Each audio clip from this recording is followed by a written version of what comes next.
Welcome to జై news. నేను సమన్విత. ముందుగా హెడ్లైన్స్.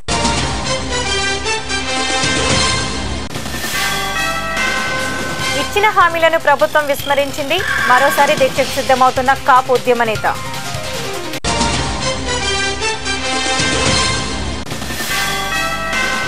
ప్రతిభ కలిగిన క్రీడాకారుల కోసమే వెయిట్ లిఫ్టింగ్ శిక్షణ కేంద్రం శ్రీకాకుళంలో వెల్లడించిన కరణం మల్లేశ్వరి.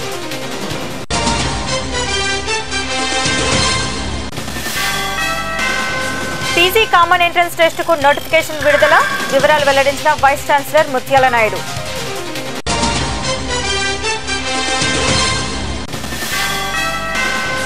విజయనగరంలో మున్సిపల్ కార్మికుల రిలే నిరాహార దీక్షలు. జీవో నెంబర్ 279ని రద్దు చేయాలని డిమాండ్. ఇక వివరాల్లోకి వెళితే తూర్పుగోదావరి జిల్లా అమలాపురంలో కాపు సంఘ నాయకులు విలేకరుల సమావేశం ఏర్పాటు చేశారు. ఈ సందర్భంగా కాపు జేఏసీ నేత తాతాజీ మాట్లాడుతూ ముద్రగడ దీక్ష విరమణకు ముందు ఇచ్చిన హామీలను నెరవేర్చకుండా ప్రభుత్వం దాటివేత ధోరణితో వ్యవహరిస్తున్న తీరుకు నిరసనగా ఈ నెల 11న ముద్రగడ ఆమరణ నిరాహార దీక్షకు పిలుపు ఇచ్చారని తెలిపారు.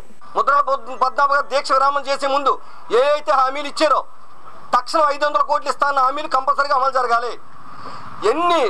ఫిబ్రవరి 20వ తారీఖులోగా ఎన్ని అప్లికేషన్ పెట్టుకుంటే అన్ని అప్లికేషన్ కూడా ఫుల్ఫిల్ చేసి లోన్లు ఇస్తాం. 2 లక్షల రూపాయలు అని చెప్పారు. 2 లక్షల రూపాయలు లోన్లు ఇచ్చి తీరాలి. ఈ 30,000 రూపాయలు, 40,000 రూపాయలు, 60,000 రూపాయల లోన్లు కుదరదు. కాపులు కూరగాయల వ్యాపారులకి, తోపుడు బళ్ళ వ్యాపారం, పళ్ళ వ్యాపారులుగా సరిపోతారు అని కాపులు మరొకసారి చిన్నబుచ్చుతుంది ఈ ప్రభుత్వం.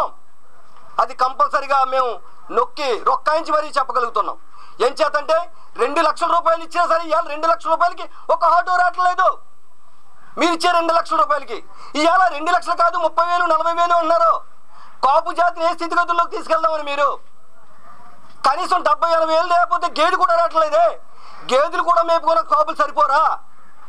ఈ ప్రభుత్వం కాపులు ఏ తీరులో చూస్తుందో కంపల్సరిగా కాపులు గమనిస్తున్నారని చెప్పేసి సందర్భంగా తెలియజేస్తున్నాను.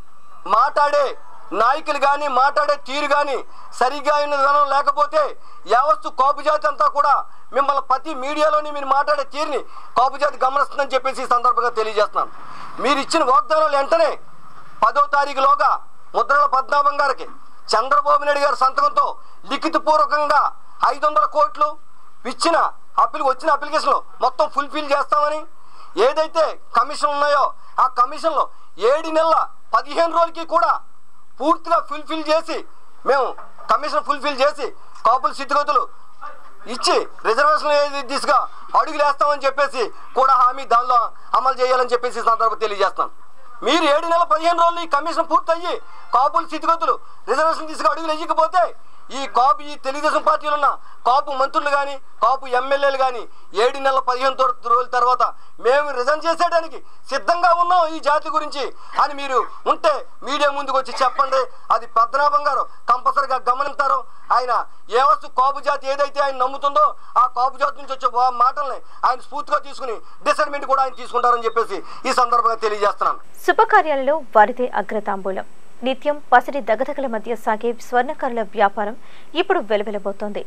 కేంద్ర ప్రభుత్వ నిరంకుశ వైఖరి కారణంగా ఇప్పుడు తమ పరిస్థితి ఏంటా అని పిడికిలి బిగుస్తున్న బంగారు వర్తకులు విశాఖలో ప్రభుత్వ తీరుపై ప్రత్యక్ష యుద్ధానికి దిగారు.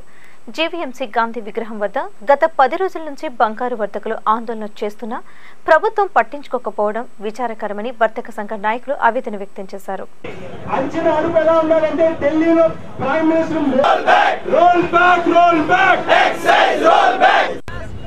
ఎక్సైజ్ 1% జ్యువెలరీ మీద పెట్టారు 1 మార్చ్ నుంచి. దాని ఎగ్నెస్ట్గా మేము all India jewellery diamond bullion association strike చేస్తున్నాము.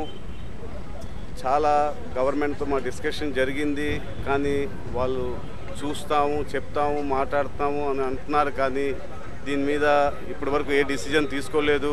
బ్యాక్ స్టెప్ వేసినట్టుగా తెలిసి మేము ఒక్కరోజు ఒక అడుగు వెనకేసాం. కానీ 100 అడుగులు ముందుకెళ్తామని మా నేషనల్ వేడిగా మాకు వచ్చినటువంటి పిలుపు మేరకు 17వ తారీఖు వరకు కూడా నిరవధిక నిరాహార దీక్ష చేయండి. వాళ్ళు రోల్ బ్యాక్ చేసేటట్టు కనబట్టలేదు. ఇది అవసరమైతే 17వ తారీఖే కాదు 27వ తారీఖు వరకు చేయడానికి మీ అందరూ సిద్ధంగా ఉన్నామని సభాముఖంగా మీ అందరికీ తెలియజేస్తున్నాం. ఎందుకంటే ఇది సామాన్య ప్రజలకు పెనుభారమే కాకుండా వ్యాపారస్తులు మానవ హక్కుల్ని హరించే విధంగా ఉంది చట్టం. ఇది కేవలం హ్యూమన్ రైట్స్కి చాలా వ్యతిరేకంగా ఉంది చట్టం. ఇది ఎన్నో చట్టాలు మేము చూసాం, కానీ సెంట్రల్ చట్టంలో ఉన్నటువంటి లొసుగులు ఏ చట్టంలో లేవు. అందుకోసం మేము ఇది దేశవ్యాప్తంగా జరుగుతుంది. దేశవ్యాప్తంగా గ్రామ స్థాయి నుంచి అందరం కూడా దీన్ని వ్యతిరేకించి పూర్తిగా దీన్ని తీయమని మేము ఈ ధర్నా ద్వారా తెలియజేస్తున్నాం. ఆమరణ నిరాహార దీక్ష కూడా మేము దిగడానికి సిద్ధంగా ఉన్నాం. మా సీఎంఆర్ గారు రమణ గారి ఆధ్వర్యంలో విశాఖ డిస్ట్రిక్ట్ నుంచి ఒక బలమైనటువంటి నాయకత్వం మాకు ఏర్పడింది. మాకు నేషనల్ వేడిగా ఇచ్చినటువంటి పిలుపు మేరకు మేము ఇంకా దీన్ని బలంగా ఉంటాము. మాదంతా ఒకటే కులం, వ్యాపార కులం. రాష్ట్రంలో వెయిట్ లిఫ్టింగ్ క్రీడాకారులను తయారు చేయడమే తమ లక్ష్యమని అంతర్జాతీయ వెయిట్ లిఫ్టింగ్ క్రీడాకారిణి కరణం మల్లీశ్వరి అన్నారు. శ్రీకాకుళంలో మల్లీశ్వరి మీడియాతో మాట్లాడుతూ కనీస సౌకర్యాలు లేకపోవడం వల్ల ప్రతిభ కలిగిన క్రీడాకారులు ఉన్నప్పటికీ ప్రతిభ చూపలేకపోతున్నారని, ప్రభుత్వ సహకారంతో శ్రీకాకుళం జిల్లాలో వెయిట్ లిఫ్టింగ్ శిక్షణా కేంద్రాన్ని ఏర్పాటు చేసి రాష్ట్రంలో ప్రతిభ కలిగిన క్రీడాకారులను ఎంపిక చేసి శిక్షణ ఇవ్వనున్నట్లు తెలిపారు.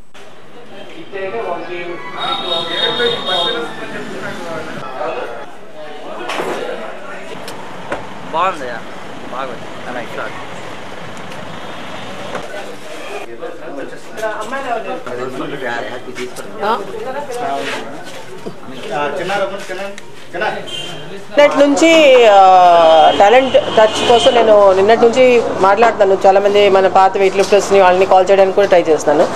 చాలా బాధాకరమైన విషయం ఏమిటి అంటే మన జిల్లాలో 25 సంవత్సరాలు 30 సంవత్సరాల క్రితం ఎంతమంది వెయిట్ లిఫ్టర్స్ ఉన్నారు. అమ్మాయిలు ఆ టైంలోనే ఒక 20-25 మంది అమ్మాయిలు వెయిట్ లిఫ్టర్స్ ఉండేవాళ్ళు 20 సంవత్సరాలు 30 సంవత్సరాల క్రితం.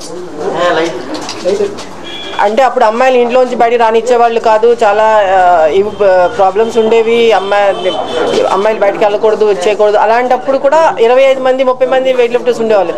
ఇప్పుడు చాలా ఫ్రీడమ్ వచ్చిన తర్వాత ఒక వెయిట్ లిఫ్టర్ కూడా కనిపించట్లేదు. ఇది చాలా బాధాకరమైన విషయం. ఆ తర్వాత ఇది ఫస్ట్ నేను ఈ జిమ్కే వచ్చాను. ఇక్కడికి వచ్చి చూసిన తర్వాత కూడా మా టైంలో ఎటువంటి సిచ్యువేషన్ ఉందో మేము కూడా ఇలాగే ఒక సింపుల్ ఒక చిన్న బార్బల్ ఉండేది, ఒక చిన్న సెట్ ఇరిపోయిన సెట్ ఉండేది, దాంట్లోనే చేసేవాళ్ళం. మన శ్రీకాకుళం డిస్ట్రిక్ట్లో కానీ స్టేట్లో కానీ ఏ అమ్మాయిలైనా ఇంట్రెస్ట్గా ఉన్నారు, నేను వాళ్ళ దాకా వెళ్ళలేకపోతే కనీసం వాళ్ళు నన్ను కాంటాక్ట్ చేసి వాళ్ళకి ఎటువంటి అవసరాలు ఉన్నాయి, ఏమి ఇబ్బందులు ఉన్నాయి, ఇంకా ముందు ప్రాక్టీస్ చేయాలంటే వాళ్ళకి ఏమేమి కావాలి ఒకసారి నన్ను కాంటాక్ట్ చేయమని ప్రార్థిస్తున్నాను. నాది టార్గెట్ ఏంటి అంటే ఇక్కడ అకాడమీ పెట్టి ఒలింపిక్ లెవెల్ పిల్లల్ని తయారు చేయాలి. ఇది నాది మెయిన్ టార్గెట్. చూడండి, సింగిల్గా ఎవరు ఏమీ చేయలేదు, మనం అందరం కలిసి చేయాలి. విజయనగరం జిల్లాలో మాదిగ రిజర్వేషన్ పోరాట సమితి నాయకులను కార్యకర్తలను అక్రమంగా అరెస్టులు చేయిస్తున్నారని ఆ సమితి నాయకులు ఆరోపిస్తున్నారు. ఈ సందర్భంగా వారు మీడియాతో మాట్లాడుతూ మాదిగలకు రిజర్వేషన్ కల్పిస్తామని హామీలు ఇచ్చిన చంద్రబాబు ఇప్పుడు హామీలను నెరవేర్చండి అని పోరాడుతుంటే అక్రమ అరెస్టులు చేయిస్తున్నారని మండిపడ్డారు. శ్రీ నారా చంద్రబాబు నాయుడు గారు మొట్టమొదటి నుంచి కట్టుబడి ఉన్నానని చెప్పి మాదిగలందరినీ కూడా ఆయన అవసరం కోసం ఉపయోగించుకొని ఈరోజు ఎస్సీ వర్గీకరణ అసెంబ్లీలో తీర్మానం చేయకుండా కాలయాపన చేస్తున్నటువంటి క్రమంలో కృష్ణమాదిగ గారు నారావారిపల్లి నుంచి రేపు నుంచి రథయాత్ర ప్రారంభించి 13 జిల్లాలు కూడా విజయవంతం చేసి ఏప్రిల్ 30 నాటికి 30 లక్షల మంది మాదిగలతో హైదరాబాద్ గుంటూరు జిల్లాలో దిగ్బంధం చేసేటువంటి కార్యక్రమంలో భాగమే ఈరోజు ముందు జాగ్రత్త చర్యగా ఎవరిని నారావారిపల్లి వెళ్ళకుండా ఈరోజు అరెస్ట్ చేస్తున్నారు. తెలంగాణ టీఆర్ఎస్ శ్రేణులు చంద్రబాబు నాయుడిని పాదయాత్ర చేసినప్పుడు అడ్డుకునే క్రమంలో మాదిగలు సైనికుల వలె ముందుండి పాదయాత్రకు విజయవంతం చేసేటప్పుడు మాదిగలు చెప్పులు కొట్టి మాదిగలకు ఉపయోగిస్తున్నటువంటి డప్పులు కొట్టి నేను పెద్ద మాదిగోడిని, నేను దండోరా నాయకుడిని, నేను పెద్ద మాదిగోడిని, ఎస్సీ వర్గీకరణ చేస్తాను, నేను మీ రుణం తీర్చుకుంటానని చెప్పినటువంటి నారా చంద్రబాబు నాయుడు ఈరోజు చేయలేనటువంటి క్రమంలో ఆయన మీద తిరగబాటు యాత్ర చేస్తున్నారు. గుంటూరు జిల్లా అమరావతిలో శివరాత్రి మహోత్సవాల్లో భాగంగా రథోత్సవం నిర్వహించారు. ఈ కార్యక్రమంలో జానపద నృత్యాలు, మంగళ వాయిద్యాల నడుమ జరిగిన భారీ ఊరేగింపులో అధిక సంఖ్యలో భక్తులు పాల్గొన్నారు.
తూర్పుగోదావరి జిల్లా రాజమహేంద్రవరం నన్నయ్య యూనివర్సిటీలో వైస్ ఛాన్సలర్ ముర్రు ముత్యాల నాయుడు విలేకరుల సమావేశం ఏర్పాటు చేశారు. ఈ సందర్భంగా ఆయన మాట్లాడుతూ PG common entrance test notification వెలువడిందని, వివిధ కోర్సుల్లో పీజీ చేయాలనుకునే విద్యార్థుల సీట్ల కోసం మే నెల 5, 6, 7 తేదీల్లో ఏపీలోని వివిధ సెంటర్లలో నన్నయ్య పీజీ సెట్ నిర్వహిస్తున్నట్లు తెలిపారు. నా పేరు ఆచార్య ముర్రు ముత్యాల నాయుడు. దాని Adikavi Nannaya university common entrance test ఒకటి నిర్వహించబోతున్నాం. అది మే 5, 6, 7 3 తేదీల్లో. ఈ 3 తేదీల్లో ఆ టెస్టులు నిర్వహిస్తాం. వాటి సెంటర్స్ కూడా ఈసారి ఎక్కువ సెంటర్లు పెడుతున్నాం, ఎందుకంటే డిమాండ్ కూడా చాలా ఎక్కువ ఉంటుంది. దానికి కారణం ఏంటంటే మొదటగా మంచి కోర్సులన్నీ ప్రారంభించాం.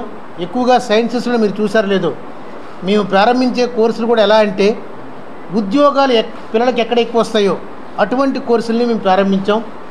అందుకని ఈ సంవత్సరం శ్రీకాకుళంలో 1 సెంటరు, విజయనగరంలో 2వ సెంటరు, విశాఖపట్నంలో 1 సెంటరు, తర్వాత మన తూర్పుగోదావరి జిల్లాలో రాజమహేంద్రవరం, కాకినాడ, అమలాపురం, అదేవిధంగా రంపచోడవరం.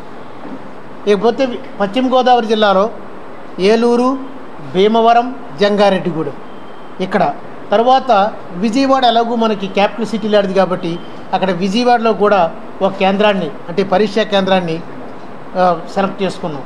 సో మొత్తం మీద వీటన్నిటిలో కూడా మే 5, 6, 7 ఈ 3 తేదీల్లో పరీక్షలు నిర్వహిస్తున్నాం. ఎందుకంటే సుమారుగా మనకి 6,538 సీట్లు ఉన్నాయండి మొత్తంగా. అంటే మన యూనివర్సిటీ క్యాంపస్లోను ఈ 160 పీజీ సెంటర్లో కలిపితే టోటల్గా 6,538 సీట్లు ఉన్నాయి. దాన్ని క్రింద సంవత్సరం మనం ఒక్క 17 కోర్సులకే పీజీ సెట్ నిర్వహిస్తే ఈ 17 ప్రోగ్రామ్స్కే మనకు 1,500 పైన అప్లికేషన్స్ వచ్చాయి. అంటే దాన్ని బట్టి చూస్తుంటే ఒక సీటుకి సగటున ఒక 6 మంది ఉన్నారనుకోండి. మరి అటువంటిప్పుడు ఇప్పుడు 40,000 వరకు అప్లికేషన్లు వస్తాయని మా అంచనా. అందుకని ఇన్ని సెంటర్లు కూడా పెట్టాం. అందుకని ఇవి ఆర్ట్స్, సైన్స్ అండి. ఈ రెండింటికి సంబంధించినవే ఈ కోర్సెస్ 28 కోర్సు. స్మార్ట్ సిటీకి దోహదపడే అంశాలపై అధ్యయనం చేసేందుకు అమెరికా బాటపట్టిన ప్రజాప్రతినిధుల తీరుపై విశాఖలో వామపక్షాలు అభ్యంతరం వ్యక్తం చేస్తున్నాయి. ఈ సందర్భంగా సిపిఎం నగర కార్యదర్శి బి గంగారాం మాట్లాడుతూ అమెరికా వంటి అగ్రరాజ్యాల్లో విద్య, మంచినీరు, పారిశుద్ధ్యం, ఇతర మౌలిక సదుపాయాలని అక్కడి నగరపాలక సంస్థలే ప్రధాన భూమిక పోషిస్తాయని, ఇక్కడ అందుకు విరుద్ధంగా ఉంటాయని ఆరోపించారు. 1465 కోట్ల రూపాయలు 5 ఏళ్లలో ఖర్చు పెడతారు. ఆ మొక్కలో ఇక్కడ ఖర్చు పెడతారు, కుమ్మరించేస్తారు. 70,000 జనాభా అన్నమాట. అంటే ప్రతి ఏడాది కనీసం ఖర్చు పెట్టాలో ఆ ఖర్చుని తగ్గించేసి, కోత విధించేసి సెంట్రల్ గవర్నమెంట్ ఏడాదికి 100 కోట్లు ఇస్తుంది. బీచ్ రోడ్లో ఖర్చు పెడతారు, రోడ్లకి, లైటింగ్కి, పార్కులకి బ్లూ ఇచ్చేస్తున్నారు. మొత్తం ఏదో లైటింగ్ వేశారు కదా, 1,400 కోట్ల రూపాయలు పెట్టి తినేస్తారు. ఆవిడ ఆ రోడ్లు 19లో 3వ వంతు అంటే 60% ఉంటుంది. 20 పూర్తిగా, 17లో 60%. అది విశాఖపట్నాన్ని స్మార్ట్ సిటీగా అభివృద్ధి చేస్తామని ఇప్పటికే కేంద్ర ప్రభుత్వం చంద్రబాబు నాయుడు గారు ప్రకటన చేశారు. ఈ యొక్క స్మార్ట్ సిటీ కోసం అధ్యయనం తెలుగుదేశం ఎమ్మెల్యేలు 15 రోజుల పాటు అమెరికాలో పర్యటన చేసి వచ్చారు. అధికారులతో కలిపి కోట్ల రూపాయలు ఖర్చు చేసి వచ్చారు. వాళ్ళు చేసి వచ్చి ఇప్పుడు న్యూయార్క్ మేము వెళ్ళాం, అలాగే శాన్ ఫ్రాన్సిస్కో చూసాం, వాషింగ్టన్ నగరాలు చూసాం. ఈ నగరాలు అద్భుతమైనటువంటి నగరాలుగా ఉన్నాయి. అక్కడ రోడ్డు మీద కాగితం కూడా ఉండదు, మురుగు కాలువలు కనిపించవు, అండర్ గ్రౌండ్ డ్రైనేజీలోనే ఉంటూ ఉన్నాయి. అలాగే చెత్త ఎక్కడ కూడా కనిపించదు. ప్రతి నీటి బొట్టుకి డబ్బులు వసూలు చేస్తారు. అక్కడ ప్రజలు చాలా క్రమశిక్షణాయుతంగా ఉన్నారు. అందువల్లనే బాగా అభివృద్ధి అయినాయని వాళ్ళు ఇక్కడ ప్రకటనలు చేస్తున్నారు. ఎమ్మెల్యేలు ఇక్కడికి వచ్చి ప్రకటనలు చేస్తూ ఉన్నారు.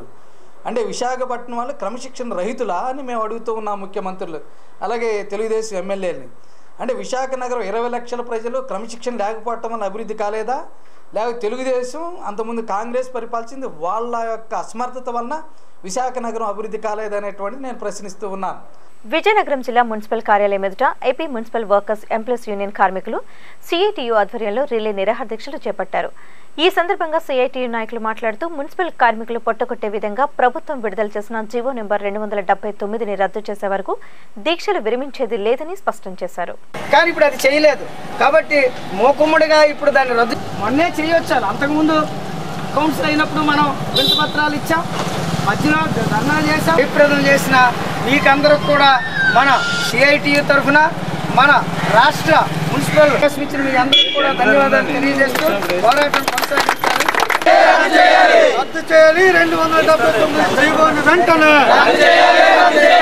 రద్దు చేయాలి 279 జీవోని వెంటనే. కార్మికుల్ని మున్సిపల్ కార్మికులు పొట్టలగొట్టి అలాగే మన మున్సిపల్ పట్టణంలో ప్రజల మీద యూజర్ ఛార్జీలు పెట్టే ఈ 279 జీవో ఏదైతే ఉన్నదో ఈ జీవోని రాష్ట్ర ప్రభుత్వం వెంటనే రద్దు చేయాలని చెప్పేసి ఈవేళ మున్సిపల్ కార్మికులు రాష్ట్ర వ్యాప్తంగా ఈవేళ నుండి 12వ తేదీ వరకు నిరసన కార్యక్రమాలు రిలే నిరాహార దీక్షలు ప్రారంభించారు. అలాగే ఈ పోరాటానికి సిఐటియు తరఫున సంపూర్ణ మద్దతు తెలియజేస్తున్నాం. ఈ జీవో రద్దు చేసే వరకు మున్సిపల్ కార్మికులు, మున్సిపల్ కార్మిక సంఘం, సిఐటియు పోరాటం చేస్తుందని చెప్పేసి ఈ జీవో ప్రకారంగా ఈవేళ పనినే కాంట్రాక్ట్కి ఇస్తున్నారు. అంటే కార్మికులు కాదు, పనిని కాంట్రాక్ట్కి ఇచ్చేసి కంపెనీలకి దారాదత్తం చేయడానికి మున్సిపాలిటీలని మెరుగు చేస్తామనే పేరుతో కార్పొరేట్ సంస్థలకి ఈ పన్నులు కాంట్రాక్ట్ ఇవ్వడానికి ఈవేళ ప్రభుత్వం కుట్ర పన్ని ఈ రకంగా చేస్తున్నది.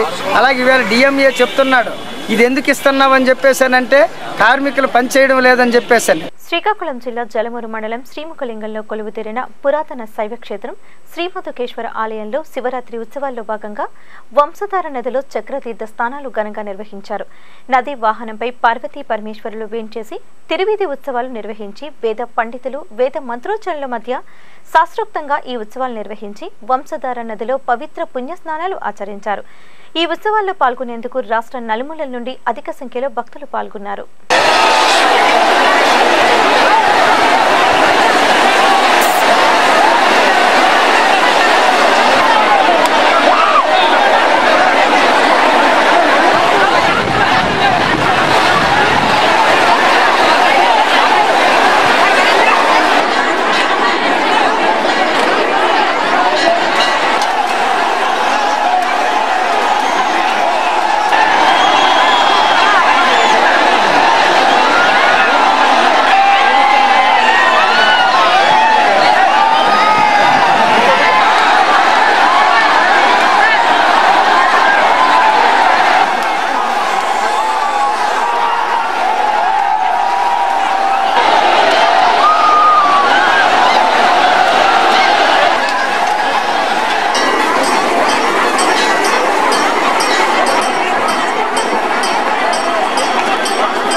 తూర్పుగోదావరి జిల్లా పిఠాపురం శ్రీ కుక్కటేశ్వర స్వామి రథోత్సవం మహావైభవంగా జరిగింది. సర్వాంగ సుందరంగా అలంకరించిన రథంపై స్వామివారు శ్రీ రాజరాజేశ్వరి సమేతుడై భక్తులకు దర్శనమిచ్చారు. ఈ కార్యక్రమంలో ఎమ్మెల్యే వర్మ, ఆలయ అధికారులు, ఉత్సవ కమిటీ సభ్యులు పాల్గొన్నారు.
కార్యక్రమం మరి ఈరోజు రంగరంగ వైభవంగా జరిగింది. మరి అశేష జనవాహిని ఈరోజు పిఠాపురం నియోజకవర్గమే కాకుండా జిల్లా మొత్తం అంతా కూడా మరి భక్తులందరూ కూడా వీక్షించడం జరిగింది. భక్తిభావం ఈ రోజుల్లో చాలా ఎక్కువగా ప్రజలు పెరిగింది. అంచేత మరి దేవస్థానం నుంచి కూడా ఈ రథోత్సవ కార్యక్రమం చాలా బ్రహ్మాండంగా చేశాం. భక్తులందరూ కూడా సౌకర్యార్థం చేశాం. ప్రతి వీధిలోనూ కూడా రంగరంగ వైభవంగా ప్రతి ఒక్కరూ కూడా భగవంతుడికి ఆరాధనలతో నీరాజులు పెట్టి మరి కుట్టేశ్వర స్వామిని భగవంతుడిని కొలుచుకున్నారని చెప్పి తెలియజేసుకుంటాం. ఇవి ఈ బులెటిన్ అప్డేట్స్.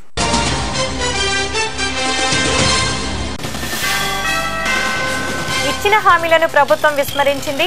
మరోసారి దీక్షకు సిద్ధమవుతున్న కాపు ఉద్యమ నేత.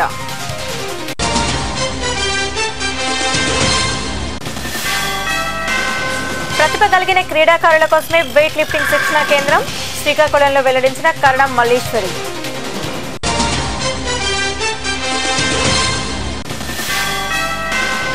పీజీ కామన్ ఎంట్రన్స్ టెస్టుకు నోటిఫికేషన్ విడుదల. వివరాలు వెల్లడించిన వైస్ ఛాన్సలర్ ముత్యాల నాయుడు.